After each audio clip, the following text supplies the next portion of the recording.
Eu jamais imaginei que a minha própria família teria coragem de me levar para um tribunal, simplesmente porque eu consegui conquistar a minha casa e meu apartamento na praia com o meu próprio esforço.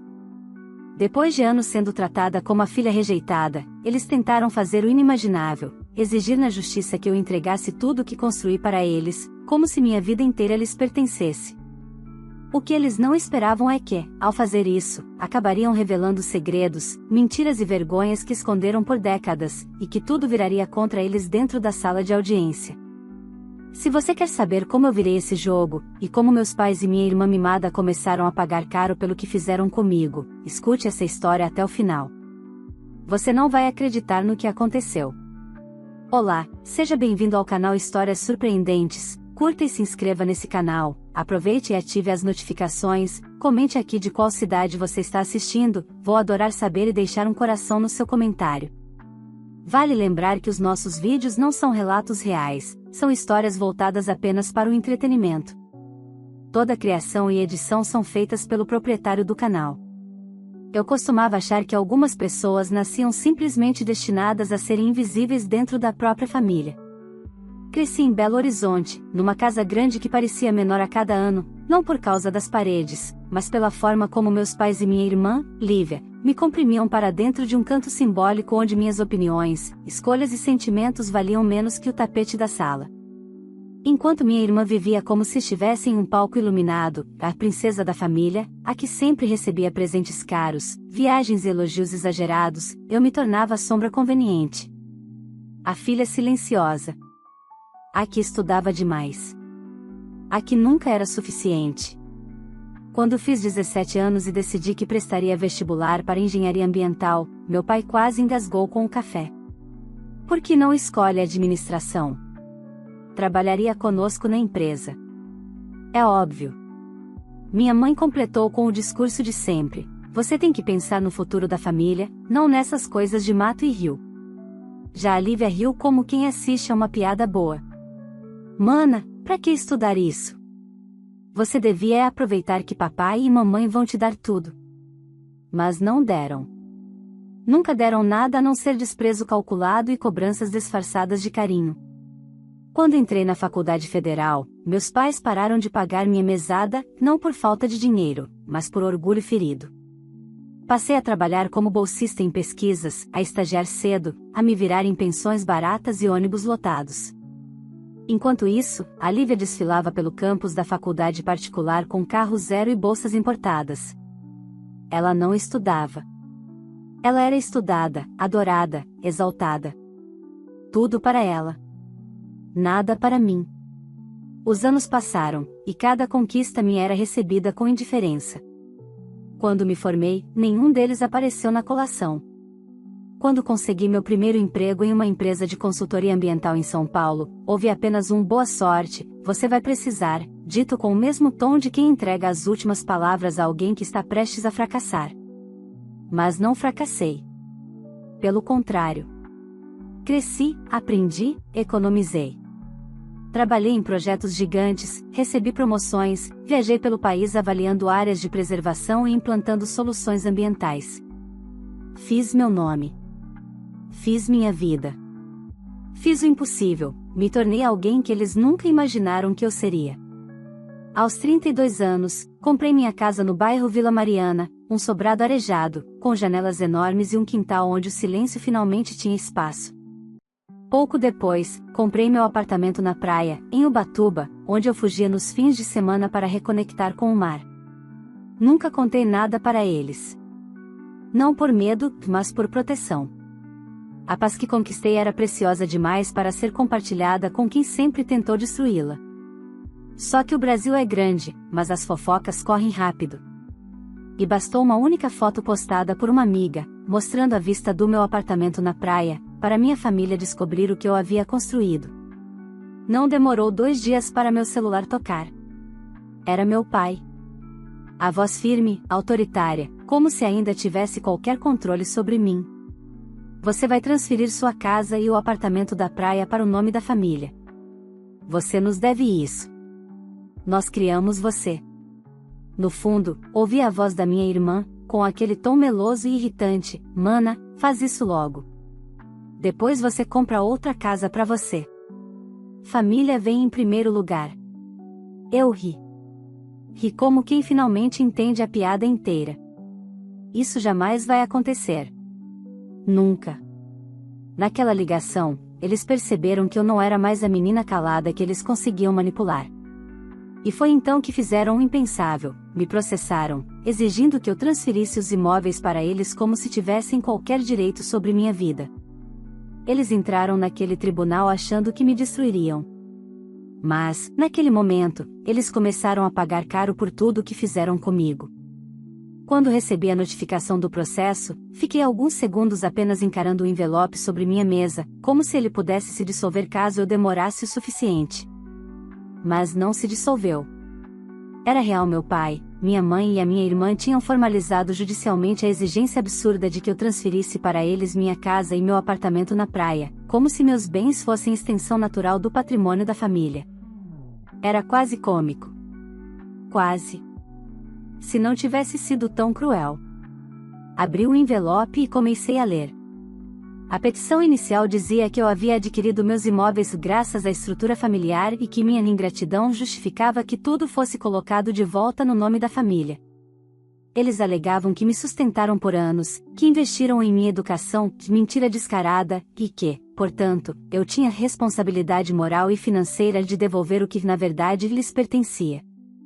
Ao final, o pedido explícito, transferência compulsória dos 2 imóveis. Assinado pelos 3. Inclusive pela minha irmã, Lívia, que, até onde eu sabia, nunca tinha assinado nada além de cupons fiscais de lojas caras. Fechei o envelope devagar e respirei fundo.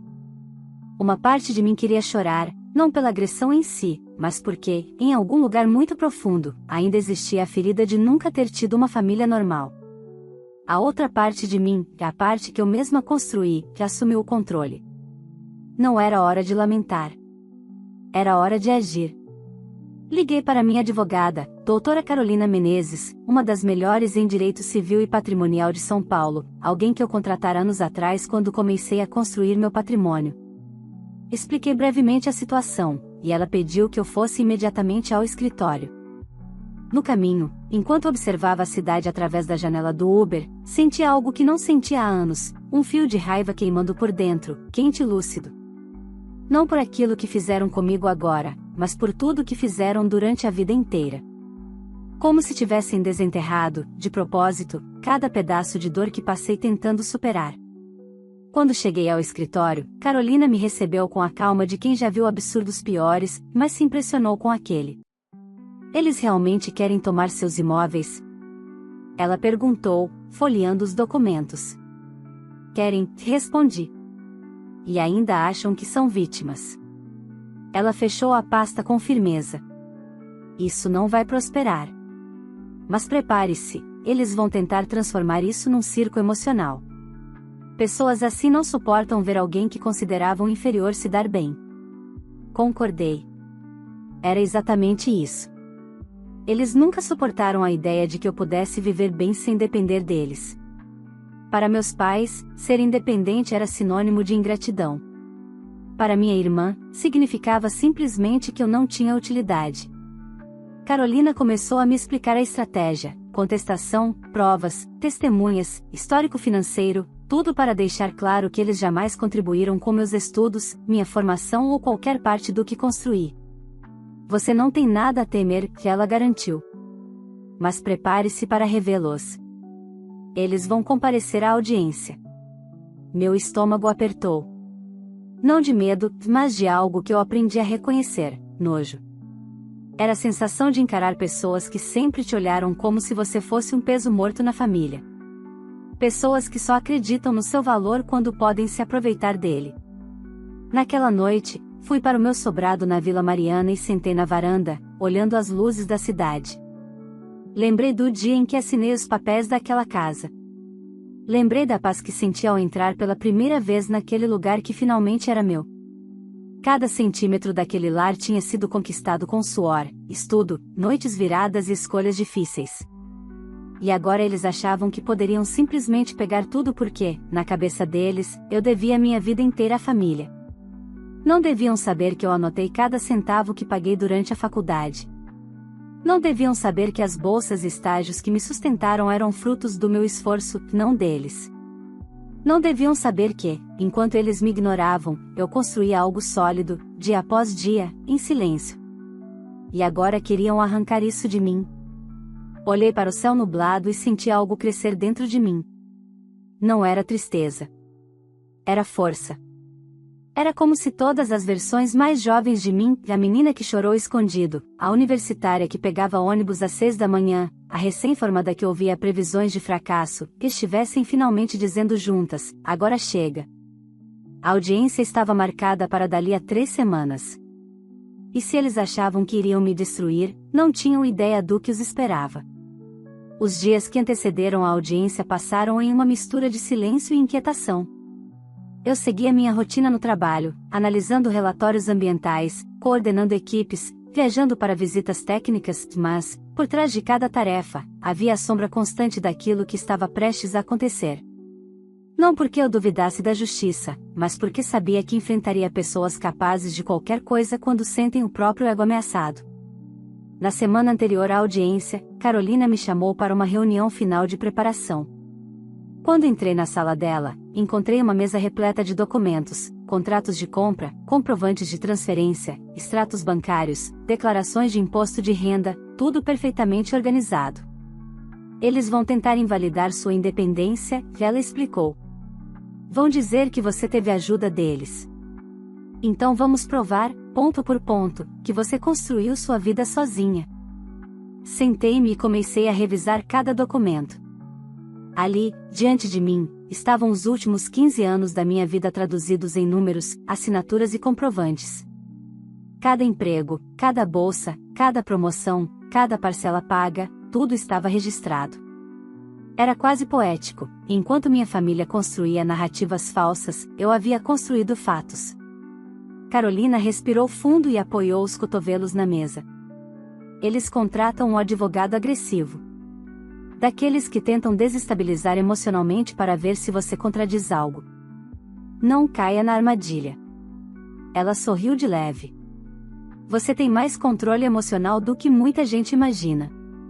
E eu sabia disso. Minha vida inteira tinha sido, de certa forma, um treinamento emocional involuntário. Quando você cresce ouvindo críticas disfarçadas, silêncio calculado e manipulação emocional, aprende a se manter firme mesmo quando tudo te empurra para baixo. Eu conhecia as estratégias deles.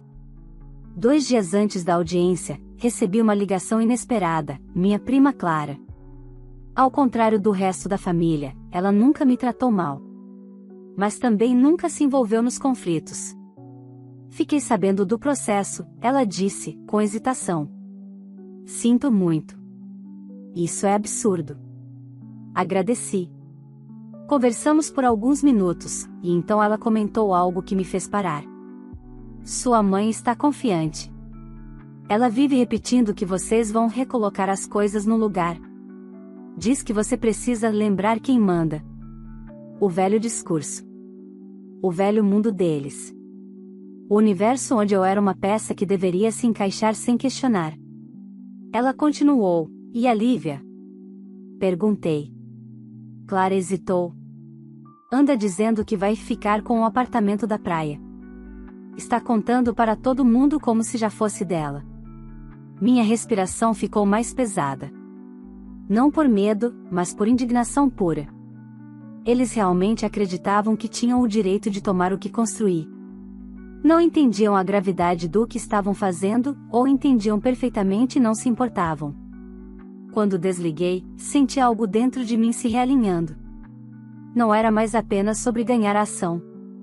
Era sobre pôr um fim na história de abuso, humilhação e desvalorização que me acompanhava desde a adolescência. Eles não estavam apenas me processando. Estavam tentando apagar minha trajetória inteira. E eu não permitiria. Chegou o dia da audiência. Acordei cedo, tomei café devagar, respirando fundo entre cada gole. Escolhi uma roupa simples, elegante, que refletisse exatamente quem eu era, uma mulher independente, firme, segura. Quando cheguei ao fórum, encontrei Carolina na porta. Hoje você só precisa ser você mesma, ela disse. O resto, nós cuidamos. Entramos na sala de audiência. Meus pais estavam sentados lado a lado, rígidos, com expressões que misturavam superioridade e falsa indignação. Minha mãe usava um blazer caro, como se a aparência pudesse preencher o vazio moral. Meu pai encarava o chão, mas eu sabia que era fingimento, e ele queria parecer vítima. Já a Lívia, estava impecável como sempre, maquiagem perfeita, roupas caras e aquele ar de quem acredita estar no centro do universo. Quando perceberam minha entrada, senti os olhares enviesados. Minha mãe levantou o queixo, como se eu fosse uma intrusa na própria sala. Lívia olhou meus sapatos, minha bolsa, minha roupa, como se estivesse avaliando uma concorrente em um desfile. Já meu pai, manteve a mesma expressão severa que usava quando queria deixar claro que eu o decepcionava. Sentei-me ao lado de Carolina.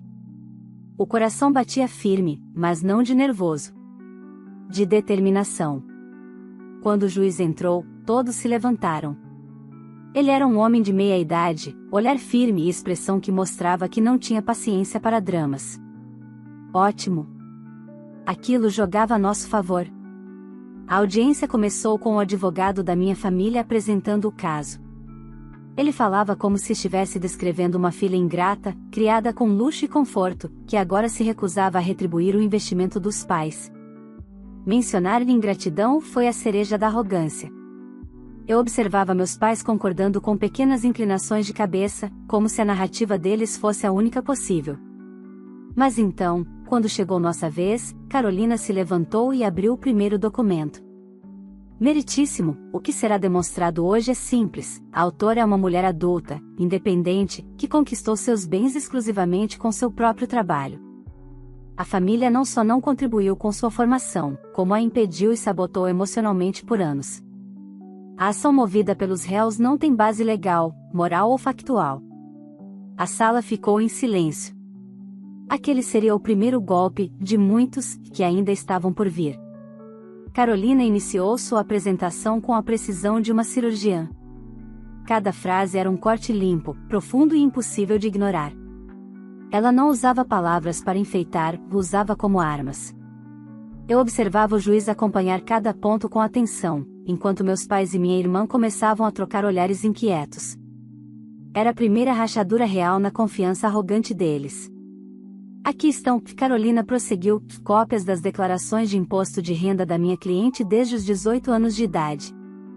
Veremos que não há registro de pensão, ajuda financeira, mesada ou qualquer transferência de valores oriunda dos réus. Pelo contrário, a autora permaneceu economicamente independente desde que ingressou na universidade. O advogado da minha família pigarreou, desconcertado. Meu pai franziu a testa. Minha mãe cruzou os braços com força, como quem tenta se agarrar à própria versão da história. A Lívia, por outro lado, parecia estar perdendo o ar. Não por arrependimento, mas porque, pela primeira vez, percebia que talvez o mundo real não funcionasse pelas regras que ela sempre ditava. Carolina continuou, abrindo outra pasta.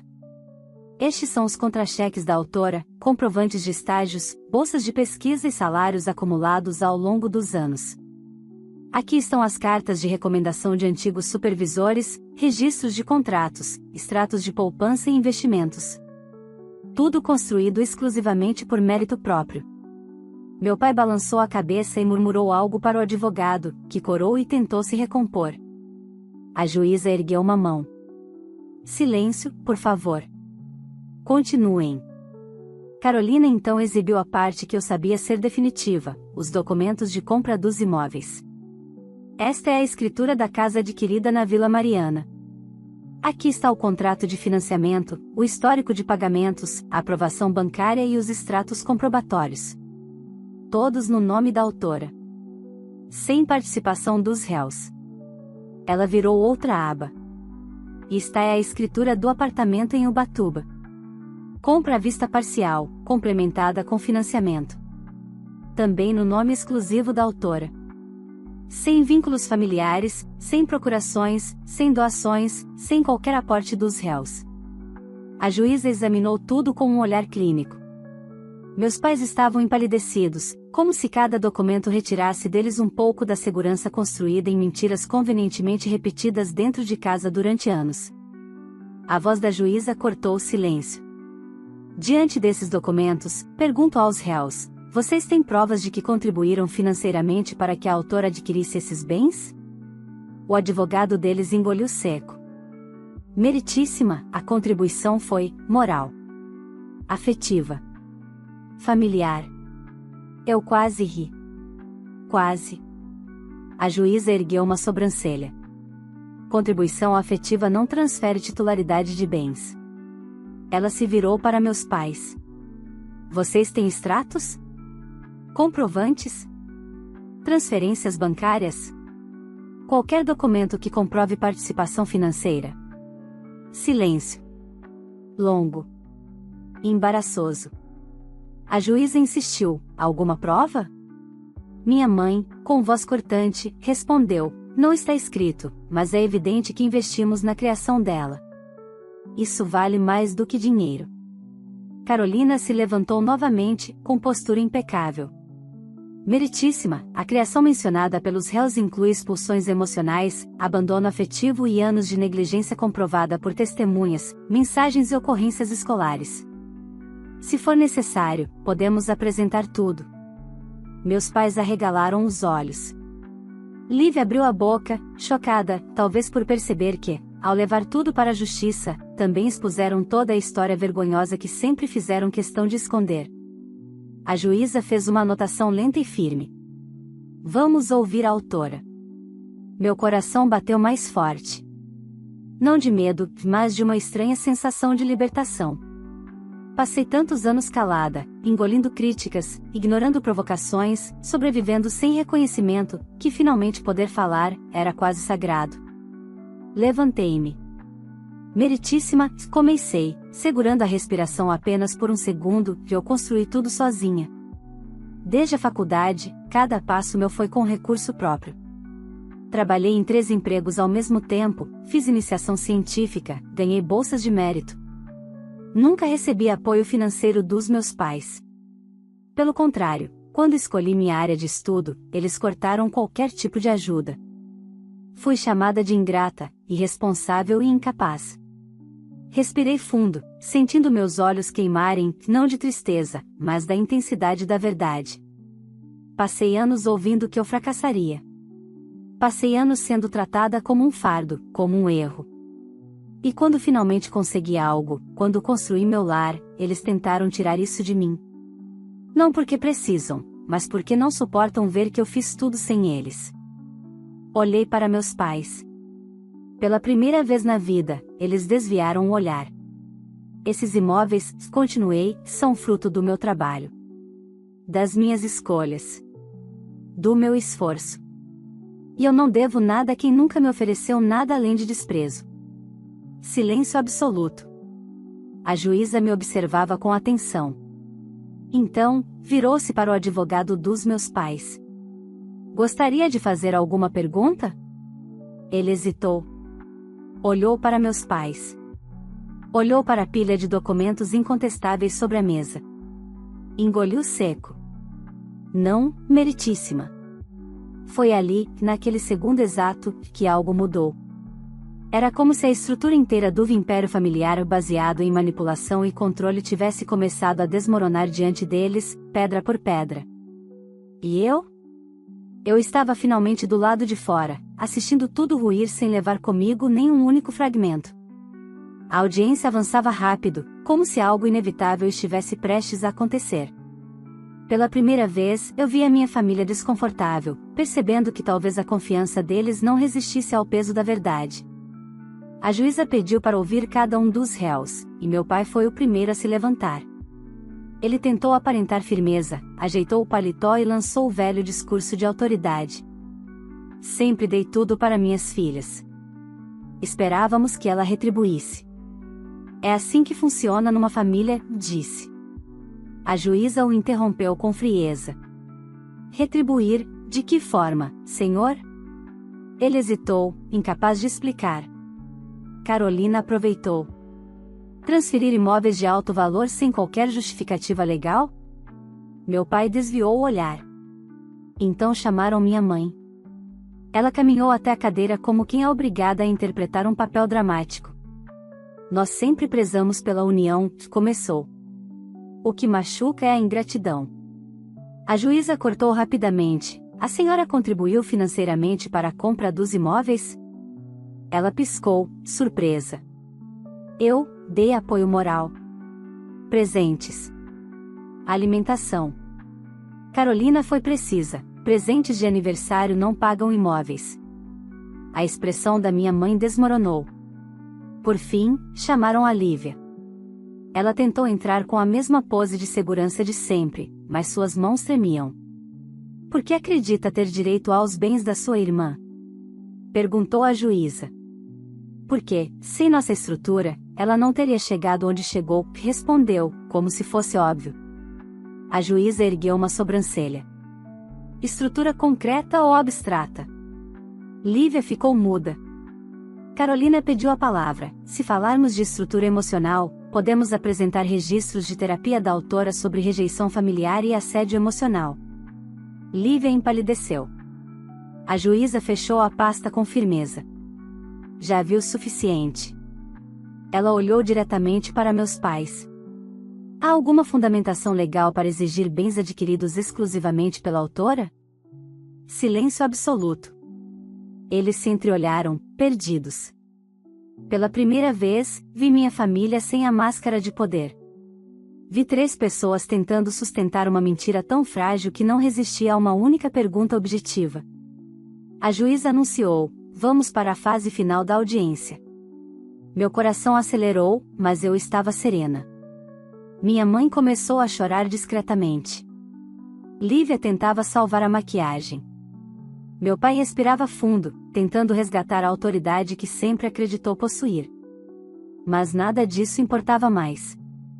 O peso da verdade finalmente os alcançara. Eu observei a cena com uma calma que nunca imaginei ter. E entendi, naquele instante, que eles não estavam apenas perdendo um processo, estavam perdendo o controle que acreditaram que teriam sobre mim por toda a vida. A juíza se preparou para anunciar sua decisão, e eu soube, o capítulo final estava prestes a virar, que seria definitivo. A sala ficou tão silenciosa que parecia que ninguém respirava. Meus pais e minha irmã, antes tão confiantes, agora estavam encolhidos em suas próprias mentiras. A juíza revisou os papéis mais uma vez, ajustou os óculos e iniciou a decisão. Após analisar toda a documentação e ouvir ambas as partes, concluo que esta ação foi proposta sem qualquer fundamento legal, declarou, olhando diretamente para eles. Trata-se de uma tentativa abusiva de tomar bens adquiridos exclusivamente pela autora. O advogado da minha família tentou intervir, mas a juíza o interrompeu com um gesto firme. Os réus não apresentaram prova alguma de contribuição financeira. Não há justificativa legal ou moral para o pedido. Portanto, julgo a ação improcedente e os condeno ao pagamento das custas e honorários. Minha mãe levou a mão ao rosto, em choque. Lívia congelou. Meu pai parecia menor do que eu já ouvira. Mas a juíza não terminou. Antes de encerrar, quero registrar algo importante, disse ela, encarando cada um deles. A autora demonstrou independência e equilíbrio. Já vocês, tentaram transformar a própria filha em inimiga porque não suportaram seu sucesso. Isso não é família. É abuso. Minha mãe explodiu. A senhora não sabe da nossa vida. Sei o suficiente, respondeu a juíza. E vi o comportamento de cada um aqui dentro. O martelo bateu. Caso encerrado. Era definitivo. Não só legalmente, e emocionalmente também. Senti algo dentro de mim se desfazer, como se um peso de anos finalmente tivesse sido arrancado. Carolina se inclinou e sussurrou: acabou. Você venceu. Saímos do tribunal. No topo da escadaria, virei-me e vi minha família se aproximando. Minha mãe cuspiu: você destruiu nossa família. Não fui eu que trouxe isso ao tribunal, respondi. Lívia tentou o tom doce: mana, dá para resolver isso. A gente exagerou, não, cortei. Vocês escolheram esse caminho. Eu escolho seguir sem vocês. Virei as costas. Nada mais precisava ser dito. Horas depois, sentei no quintal da minha casa, finalmente em paz. Minha casa. Minha vida. Meu esforço. Pela primeira vez, senti liberdade completa. Percebi que nunca precisei deles para existir, e não precisava deles para continuar. A família que tentou me derrubar me perdeu quando decidiu me atacar. Eu, ao contrário, me encontrei. E isso valia mais do que qualquer laço de sangue. Se essa história mexeu com você, não esqueça de curtir esse vídeo, porque isso ajuda demais o nosso canal a alcançar mais pessoas que também gostam de histórias fortes como essa. Aproveita e se inscreve no canal para não perder nenhum dos próximos relatos, todos feitos com muito carinho e sempre cheios de emoção, superação e reviravoltas que prendem a gente do começo ao fim. E eu quero saber a sua opinião. Você faria o mesmo que a filha fez? Você teria coragem de enfrentar sua própria família diante de tanta injustiça? Me conta aqui nos comentários, porque eu adoro ler a opinião de vocês. Ah, e não esquece de me dizer de qual cidade você está assistindo esse vídeo, porque eu sempre passo nos comentários para deixar um coração especial para quem acompanha o canal de todo canto do Brasil e do mundo. E claro, se você conhece alguém que vai se identificar com essa história, compartilhe o vídeo. Sua indicação ajuda muito o canal a crescer e chegar a mais pessoas. Obrigada por estar aqui e até a próxima história. Vale lembrar que os nossos vídeos não são relatos reais, são histórias voltadas apenas para o entretenimento. Toda a criação e edição são feitas pelo proprietário do canal.